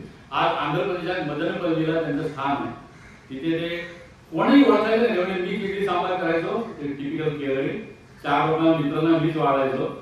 लग्न झालं त्यांचं यांनी सांगितल्याप्रमाणे, आणि तुला शेवटचे गुरु कोणी भेटतील तर जय कृष्णमूर्तींबरोबर तुला काही काळ राहायचं. आणि मग ते सत्संग फाउंडेशन सुरू झालं. जय कृष्णमूर्तींबरोबर सुद्धा त्यांच्या स्टोऱ्या खूप विचित्र आहे, खूप चांगले डायलॉग ते सांगत नाही वाढे. तर मध्ये असताना रुद्रप्रयागला, आता जिथे मला यंदा जायची इच्छा आहे, रुद्रप्रयागच्या देवळाच्या शेजारी पूर्वी हॉटेल नव्हते, आता सगळीकडे हॉटेल झालं 3 स्टार 5 स्टार. तेव्हा एक कुटीर होतं आणि त्या कुटीरामध्ये रुद्रप्रयागचे रुद्र स्वामी राहायचे आणि तेव्हा ते बाबाजींबरोबर राहिले. तर त्या यांच्या पुस्तकाला असं आहे की मी लहान मुलगा असताना ते रुद्र स्वामी आणि बाबाजी डिस्कशन करायचे, मी झोपलेलो असायचो. त्यावेळी तिथे काही मोठा इव्हेंट झाला नाही, फक्त दुसऱ्या दिवशी सकाळी गंगेकडे बघताना बाबाजी रुद्रप्रयाग साहेबांना हळूच जोक करून सांगायचे, काय घोरतो आपला शिष्य हो, हे तरी दुसऱ्याच घेणार काय घोरतो बघा, गंगेचा आवाज कमी आहे अशी माझी चेष्टा केली. पण तिथे तेव्हा काही झालं नाही. पण नंतर या 30 वर्षाच्या मधल्या काळात तेव्हा मी शोधत ती झोपडी गेलो की आज ते रुद्रस्वामी आहेत का, तर ते तिथे नव्हते. पण एक आनंद म्हणून अत्यंत तेजस्वी मुलगा कर्नाटक मधला जो IIT पास झालाय, गोल्ड मेडलिस्ट आहे, जो मॅसेच्युसेट्स ऑफ इन्स्टिट्यूट मध्ये प्रोफेसर होता. तुम्हाला मला सांगायला आवडेल की ज्यांच्या घरात परिपूर्ण आहे ना, भरपूर पैसा आहे, चिकार डिग्री आहेत, ते बरेच तरुण आज भारतामध्ये ह्या सगळ्या लोकांच्या पाठी. श्री श्री रविशंकर आपल्याला वाटतं गरीब लोक आहेत. आम्ही कधी कधी मी त्या श्री एमकडे जातो, गिल्ट फील होते, गिल्ट, कारण इतके टॉप क्लास आहेत ना लोक. तर त्यातला हा मुलगा असाच त्या रुद्रप्रयागच्या त्या खोलीत राहिला होता आणि त्या रुद्रस्वामी बरोबर 3-4 वर्ष राहिला होता आणि त्याने वेद साधना केली आणि त्याला एकच वाटायचं की आता डिग्र्या काही नको, आपल्याला मोक्ष प्राप्ती वस्तूवर मी राहणार. त्या रुद्रस्वामी देह ठेवल्यावर त्यांनी त्यांचाच तो आश्रम कंटिन्यू केला आणि तिथे येऊन गेले ते तेव्हा ते म्हणजे मला आनंद भेटला. पण ते जीन पॅन्ट आणि टी शर्ट मध्ये होते. तर ते म्हणले पण तरी सुद्धा तुम्हाला मला त्या रुद्र महाराजांकडून माहिती आहे की तुम्ही महाअवतार बाबाजींचे, त्यानंतर महेश्वरनाथ बाबाजी तुमचे शिष्य होता, तुम्ही इथे राहायला आला होता. तर मग ते म्हणले तुम्ही राहाल का इथे माझ्या उन्नतीसाठी बरोबर आहे. तर 10 दिवस मी पुस्तकात दिलंय की 10 दिवस मी त्यांच्याबरोबर होतो. मस्त टॉप क्वालिटीचं सगळं इंजिनिअरिंगचं डिस्कशन झालं, वेदांत डिस्कशन झालं, हल्लीच्या काळात काय करायला पाहिजे झालं. आणि ते म्हणजे त्यांच्या जीवनाची स्टोरी मला सांगितली की हे पुस्तकात लिहिली की ते म्हणजे एका दिवशी मी गंगेच्या किनारी बसलो आणि इतका उद्विग्न झालो की आपल्याला MITच्या डिग्री आहेत आणि मी इथे आलो, ते हिमालयातला कोणतरी मोठा योगी आपल्या समोर येईल जसं तुमच्या आलो बाबा, आणि माझं तर काहीच होत नाही. आणि शेवट मी नास्तिक विचार करतोय की हे सगळं फेक आहे का, हे कोणीतरी चर्ची लोकांनी इमॅजिनेशन मध्ये असे कोणतरी गुरु तुमच्या समोर येतात, मग साप येतो आणि फलाना टिकरा, मला तर काही दिसत नाही. आणि मग आपलं सगळं चुकतंय का, आपण मोठं जोरात ब्रह्मचर्य घेतलं पण अजून डोक्यात वासना येतात इतका त्याग करून, तर नाही तर म्हणजे सगळं सोडावं आणि परत आपली डिग्री तर चांगली आहे, प्रोफेसर म्हणून आपण राहू शकतो बंगलोरला, लग्न करू शकतो, गर्लफ्रेंड घेऊ शकतो. आणि पण इथलं हिमालयाचं वातावरण आणि 5-10 वर्षाच्या रुद्रस्वामीवर राहिलं सोडवत पण नव्हतं. असं ते इतके द्वंद्वात अडकले आणि एक दिवस इतके उद्विग्न झाले की आता नाहीतर हे नाही ते नाही तर मग जीव देणं आलं. असं बऱ्याच जणांचं होतं हिमालयात जर लाईन मिळाली नाही. आणि ते उद्विग्नतेच्या एका टोकाला असताना मागे खांद्यावर एक हात आला आणि असेच त्या नाथ संप्रदायातले वृद्ध म्हणजे ऋषी होते, अशा जटाबिटा होत्या आणि तो त्या आनंदराव मला नको एवढा उद्विग्न होतो. ते म्हणे तुम्ही आहात का ते हिमालयन गुरु, तर कोणीच मला नीट असं दाखवत नाही, तर असं तरी सांगा की मी MIT ला परत जावं, असं तरी सांगा की माझ्या माझी या जन्मात लायकी नाही, तुम्ही काहीतरी फॉलो करा. ते म्हणे मी जास्ती नाही राहा, तुम्ही राहा, मी तुमची सेवा करेन, पाय चेपेन, तुम्हाला काहीतरी खायला नाही, तो काय प्रश्न नाही, आजच्या रात्री मी राहतो आणि तुला काहीतरी उद्या मार्ग सांगून तरी जातो, असं ते एमना स्टोरी सांगत होत्या. तर ते म्हणजे मी त्याला मस्त चांगल्या चादरी बिदरी घातल्या, काळी ते बाबा खाली गवळीची गुजडी घातली, मऊ उठून ताजी केली आणि मी त्याच्या पायाशी झोपलो. तर म्हणे झोप झोप आता काय आपण जमलंय. तर यांना गाठ झोप आली आणि मध्यरात्री एकदम निळा लाईट आपल्या स्वतःच्या झोपडीतनं स्वतःच्या धुळेतनं मोठ्या प्रमाणात त्यांच्या हृदयात त्याच्यात आणि ते खाट उठले जागेला आणि जिथे ऋषीवरती बेड केली होती तिथे झोपले, तिथे बुद्धासारखी मोठी प्रतिमा मागणं निळा लाईट येतोय, पद्मासनात बसलेले आणि त्या प्रतिमेने त्याचा हात बाहेर काढून एका डोक्यावर ठेवला, छातीवर ठेवला, बेंबीवर ठेवला आणि त्यांना प्रचंड आनंदाची अनुभूती आणि फ्लॉवर व्हावं ना, आतून कमळ फुलावं तसं वाटलं आणि ते बराच वेळ ट्रान्समध्ये होते आणि परत गाडी झोपला. आणि गंगेकडे कसं आहे, पहाटे 6 वाजेपर्यंत उंचाकडे गंगा खळखळून बाहेर लागते, हे जवळजवळ 7-8ला उठले आणि स्वच्छ सूर्यप्रकाश येतला की खाडे जागे आले. तो कालचा फक्त स्मेल राहिला होता, म्हणजे उत्पादनांचा एक प्रकारचा स्मेल असतो, तो सुगंध राहिला होता आणि बाजूला होते ते ऋषी नाही, कोणी नाही, परत हे एकटे समोर गंगा आणि त्यांना ते जाणवलं की आपल्याला शुद्धीकरण झालं आणि आपल्याला आनंद प्राप्त झाला आणि माझा हाच मार्ग या जन्माचा आहे याच्याबद्दलची शंका गेली. आणि ते एमना म्हणत होते तुमचं तर केवढं आहे, एमने असं लिहिलं आहे की बाबाजींबद्दल मी पुस्तक लिहावं होतं, माझी ऑटोबायोग्राफी हे सांगणारे जे 2-4 प्रमुख होते त्याच्यातला आनंद होता. आणि 1996 पर्यंत एमचा त्यांचा पत्रव्यवहार होता. 1996ला त्यांनी असं पत्र लिहिलं एमना की आता मी तुम्हाला परत कधी भेटणार नाही, उत्तर काशीकडे मी निघालो आहे आणि मी अत्यंत आनंदात त्या दिवसापासून आहे आणि मी भटका साधू झालो, माझं जीवन पूर्ण झालं. तर आपण आता परत ह्या जन्मात कधी भेटणार नाही. ते एवढी त्या पुस्तकात शेवट केलंय, कधी तुम्हाला उत्तर काशीच्या वरती बद्रीनाथच्या जवळ, केदारनाथच्या जवळ, गंगोत्रीच्या जवळ कोणी असा वृद्ध कृषी साधू सापडला तर त्याला काहीतरी खायला घाला, 100-200 रुपये द्या, न जाणू ते हेच ऋषी असतील जे तुम्हाला आयुष्यातनं पार करतील. अशा अनेक किती बोलून घ्या, बोलू ना थोडं टाइम 12:30. ओके. तर अशा गोष्टी. त्याच्यानंतर एक बाबाजींची सांगण्यासारखी गोष्ट तुम्हाला, ऋषिकेशच्या जवळ नीलकंठ पर्वताच्या खाली तिथे तेव्हा खूप ऋषीमुनी राहायचे आणि हे थोडंसं त्यांच्या अक्कलकोट स्वामींचा पण रेफरन्स दिले की हे जनमानसाला हल्लीच्या आमच्या तर काय सुशिक्षित जे काय अरे हा ऐकतोय 10वीचा मला कौतुक आहे, मी तुला सांगते सगळं आमचा तर झालाय. तर सगळ्यांना अशी शंका आहे की काय वन्य प्राण्यांना कंट्रोल करतात काही मोठे ऋषी, हे सगळं आपल्याला खोटं वाटतं. पण हे बाबाजींकडून एमनी अनुभवलेलं आहे. तर ते एकदा ते बाबाजी खूप मोठे आहेत, शंकराच्या अवतारांनी इतरही ऋषींना माहिती होतं. तर एक त्या भागात एक हत्ती उन्मत्त झाला त्या काळात आणि चित्ते पण होते, वाघ पण होते, ते म्हणजे असे दिसायचे आणि हे आपल्याला पटेल असं आहे. आम्हाला गाडीसरही वाघ दिसायचे पूर्वी आपल्या लहानपणी, आता ते लांब गेला, आता नवीन पर्यंत घ्यायला लागले त्यांच्याबरोबर. तर तसे दिसायचे ते उन्मत्त झाला. तिथे बरेच ऋषी, ते वैष्णव, शिव अनेक ऋषी जेव्हा राहायचे ते सगळ्या बाबाजींकडे आहे. तुम्ही ह्या आपल्याला सांगा तरी 6-7 ऋषी मारले, तो उन्मत्त होतो, लोक पळतात, झोपड्या पाडतो, तर तुम्ही काय ते सांगा. तर म्हणे एका रात्री ते एम तेव्हा 20-21 वर्षाचे होते. ते म्हणजे आता हे भानगड काय हे परत नवीन नाटकात मला जायला लागतंय. तर बाबा यांच्याकडे बघतात तुला यायलाच पाहिजे. नको उगाच काय आमचं तरी तुझ्याची काय हे द्यायचे. तेवढे नाही आज आपण जंगलात जायचं, एका कातळावर बसायचं आणि त्या हत्तीला आपण सांगायचं. तेवढे बाबाजी तुमच्या पाठ अरे मी आहे ना, तू काय करतो, तर हे मागे बसतो.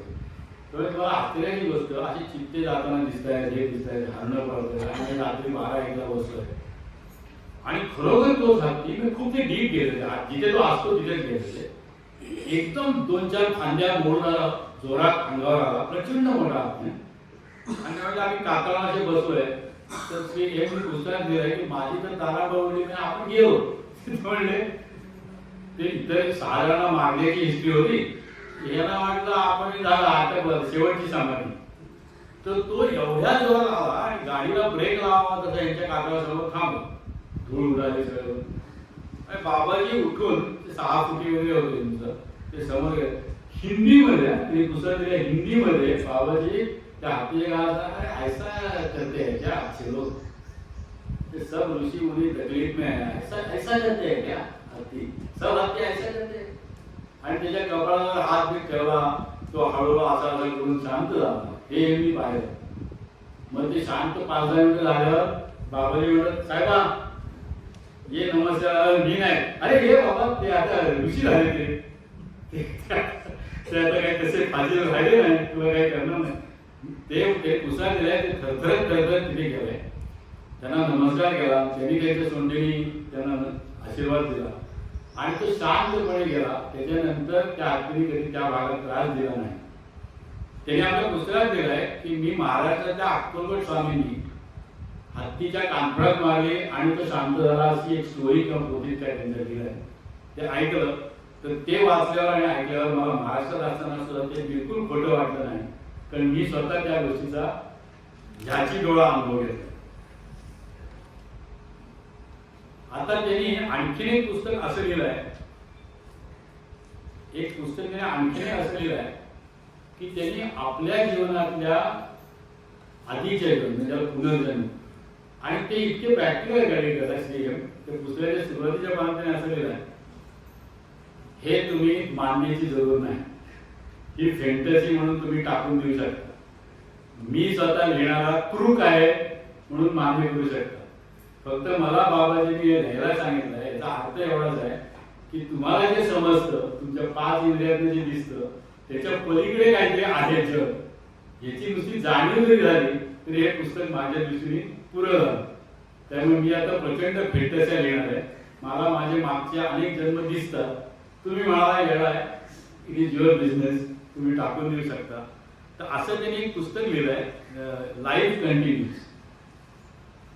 त्याच्यात ते कृष्णाला भेटलेले आहेत, बुद्धाला भेटलेले आहेत वेगवेगळ्या काळात, रामकृष्ण परमहंसांना भेटलेले आहेत त्यांच्या त्या वेगवेगळ्या ह्याच्यात. मला आवडणाऱ्या 1-2 गोष्टी सांगतो. कारण मी नेहमी वाराणसीला जातो. तुम्ही कधी गेला नसलात, तुम्ही जर साधक आहात तर Varanasi is a must. Rishikesh Haridwar is a must. तुमच्या पोथीच्या आपल्या लोकांचं सांगतातच तुम्ही जरूर इकडे सगळीकडे जायलाच पाहिजे नर्मदेच्या किनारी वगैरे. पण गंगेला जायचं सोडू नका अशी मला विनंती करायची वाटते. वाराणसीला अशा करता जायचं की त्या घाटांवर नेहमी माझे काही नाते आहेत BHU झाले. BHU म्हटलं घाटावर गेला घाट कधी नाही गेले. BHU होते बनारस हिंदू युनिव्हर्सिटी. म्हटलं असं करू नका आम्ही पण इंजिनिअरिंग शिकायला येतो तुम्ही पण थोडा घाट बघायला या. त्या घाटाचं वैशिष्ट्य असं आहे की हजारो वर्ष म्हणजे जसं आपण मंदिराच्या दिवशी ते बोलत होतो की तुम्ही माळ करताय 13,000 माळ झाल्या की इथलं हे वातावरण साधं राहत नाही. ते चार्ज होतं ना. आजही मी कशाची जेव्हा होते त्यांच्या जेव्हा मी चार्ज होतो चार्ज झालोय.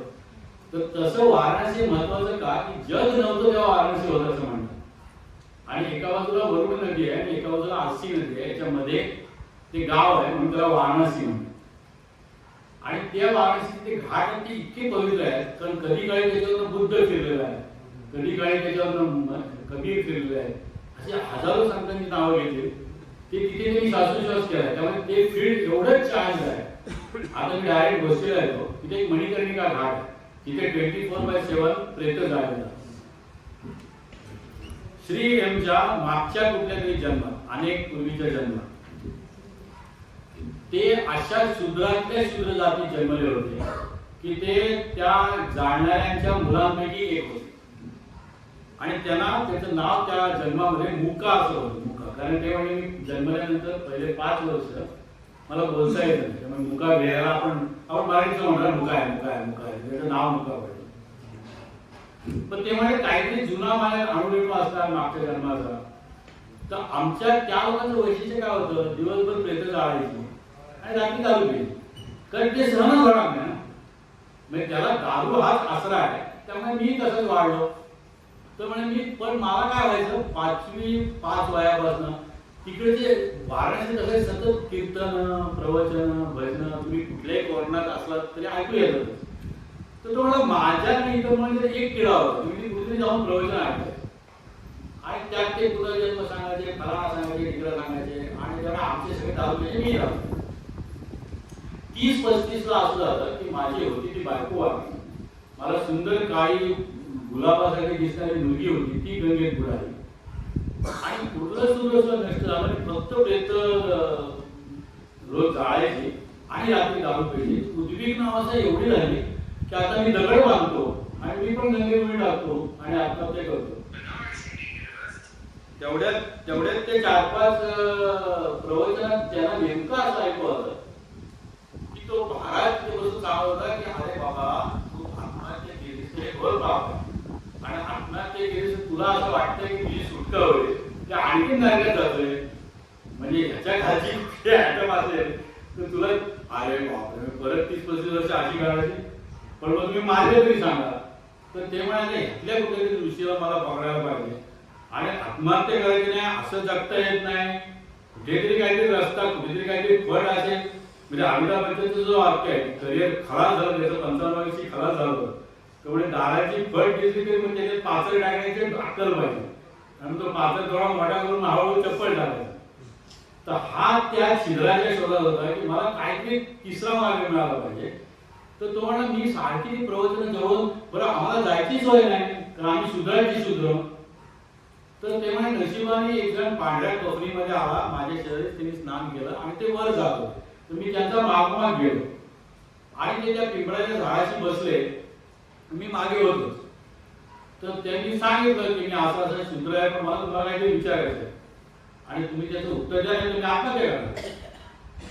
तर त्यामुळे मला माहिती आहे म्हणून मी तिथे आंघोळीला आलो की तुला काय सांगायचं सांगू नये.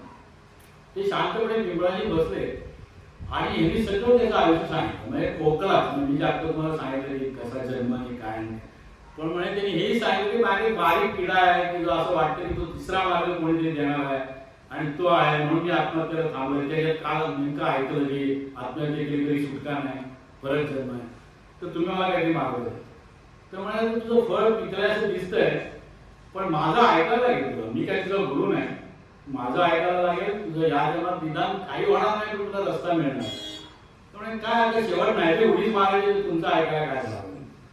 त्यामुळे असं कर, उद्या सगळे केस कापायचे, हा तुझा जो व्यवसाय सोडून द्यायचा, मुळात आगे मागे तुझ्या पुढे नाही जाय. शेंडी ठेव, 2 कमंडलू घे छोटे मातीचे आणि वरुण घाटाच्या इथे तो जो ब्रिज आहे तिथे छोटीशी झोपडी बांध. आणि मी सांगतो तसं ऐकलंस तर 2 महिने तू आंघोळ करायची सकाळी पहाटे लवकर उठून, ओम ओम ओम 15-20 मिनिटं करायचं, झेपेल तेवढं करायचं, ते 1 तासापर्यंत न्यायचं.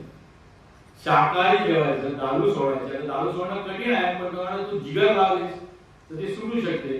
तुम्हाला मी अंतिम स्थितीत आहे, मी जिगर लावतो आणि ते केलंस तर म्हणे 2 महिन्यानंतर तुझं ते पाळलं सगळं तर तिथे आणखीन एक लोटा ठेव, त्याच्यात शुद्ध गंगेचं पाणी ठेव आणि महापुरुष तुझ्या समोर येईल. तो तुला ओळखायचा प्रॉब्लेमच नाही.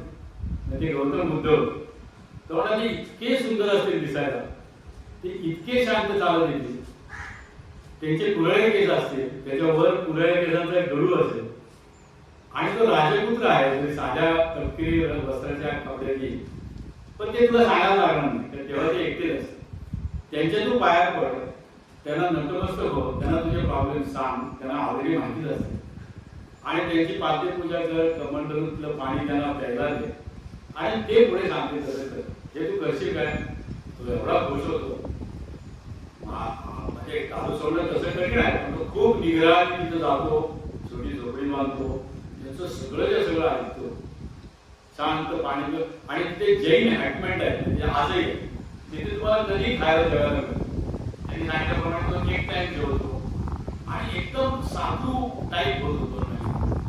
आणि खरोखर एक दिवशी तो चाटकांनी वाट पाहत असतो तर समोर कुठे आणि ते खरोखर ते सांगितलं ना, त्याची चाल सुद्धा म्हणजे लिहिलं आहे, खाली किडा मुंगी मरू नये, म्हणजे जवळजवळ मोदींचं उचललं की ते सॉफ्टली जावे आणि ते समोर येतात. हा त्यांच्या रस्त्यात त्यांना अडवतो, पूर्ण लोकांना घालतो. त्यांना ते माहित असतं हा गोड काय. तेवढे काय काय तुझं म्हणणं आहे, म्हणजे काय नाही, असं एकाने चाल दिले, तुम्हीच माझा पुढचं मार्ग सांगणार आहात. त्यामुळे मी काय करतो, काय नाही, आमच्या गरीबाच्या झोपडीच्या पाद्यपूजा करतो. त्यांनी सगळं ते मनोभावे केलं, त्यांना पाणी दिलं, त्यांनी पाणी ग्रहण केलं. म्हणून मी अशा जातीचा आहे, काय हरकत नाही म्हणे, माझं पुढे उद्या सारनाथला त्या मंदिराच्या शेजारी आहे, तू शुद्ध तू आत येऊ नको, तू बाहेर थांब, पण सारनाथला माझं पहिलं प्रयत्न आहे, आपल्याला आता धर्म निर्माण करायचं आहे, ते गाव करायचं त्याला ते काय काय बोलते, पण तुझा आता गमत सांगतो की तुझं मला असं दिसतंय की तू माझं प्रवचन आहे, एका 2 महिने राहा आणि एका सांगतो त्या ट्रूप बरोबर तू उत्तर काशीकडे गंगोत्रीला जा आणि त्या गंगोत्रीच्या पाण्यात तुझा हा जन्म संपणार आणि नंतर तुझ्या आयुष्यात महाअवतार बाबाजी येणार आहे आणि ते तुझा पुढचा मार्ग सुकर करणार. त्याप्रमाणे तो सारनाथला जातो, तिथे त्यांचं पहिलं प्रवचन ऐकतो आणि सगळ्या मार्गी होऊन तो गंगोत्रीला तसंच त्याचं जीवन संपतं. तर असं ते त्यांचा प्रवासाचे अनेक पुस्तकं आहेत, अनेक वर्णन आहेत. आज ते जे कृष्णमूर्तींच्या तत्वज्ञानाप्रमाणे जगभर फिरत असतात. आता मी थांबतो. आज सत्संग फाउंडेशन नावाचं त्यांचं फाउंडेशन आहे. आंध्र प्रदेशात मदरपल्ली येथे तिथे मेन आश्रम आहे.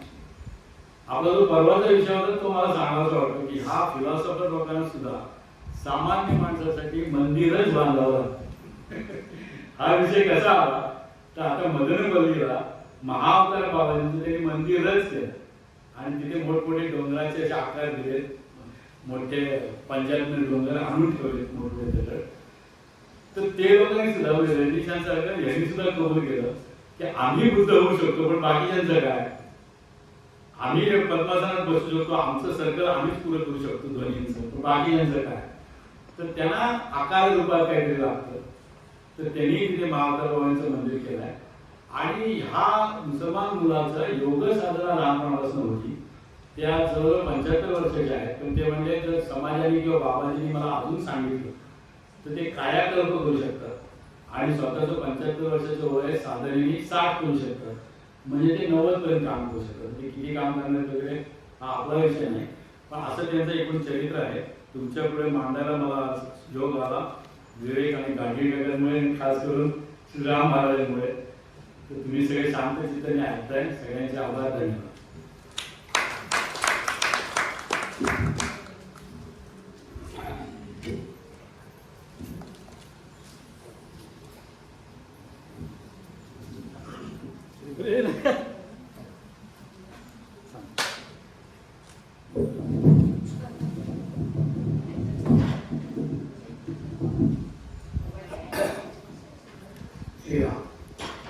मंदिरापासून ते त्यांनी आज आपल्याला सगळी सफर घडवली. हिमालयामध्ये अवधूतांनी कसे राहतात हे सगळं 2 दिवस केलं. म्हणजे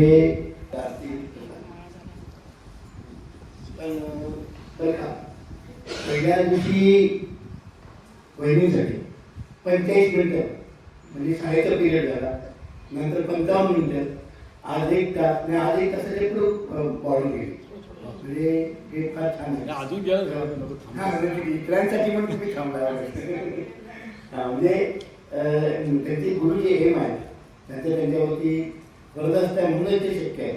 अदरवाईज काय तो त्यांचा पिंड नव्हे. बरोबर. आता आपण सगळ्यांनी सामुदायिक माळ घेऊ.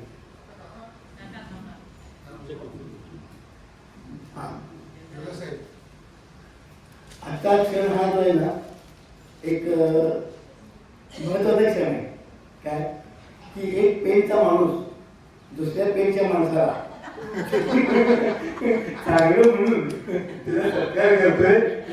पेनचं स्पेलिंग PA आहे ना,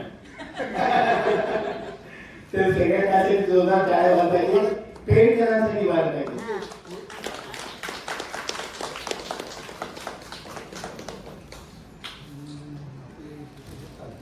हा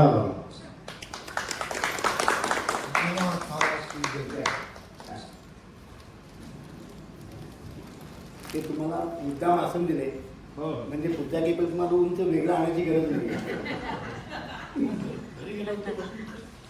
दररोज ते घरी वापरते आणि वापरते ते बघायचं काम तुमच्याकडे आहे. किंवा आज आबा आले त्याला सांगा.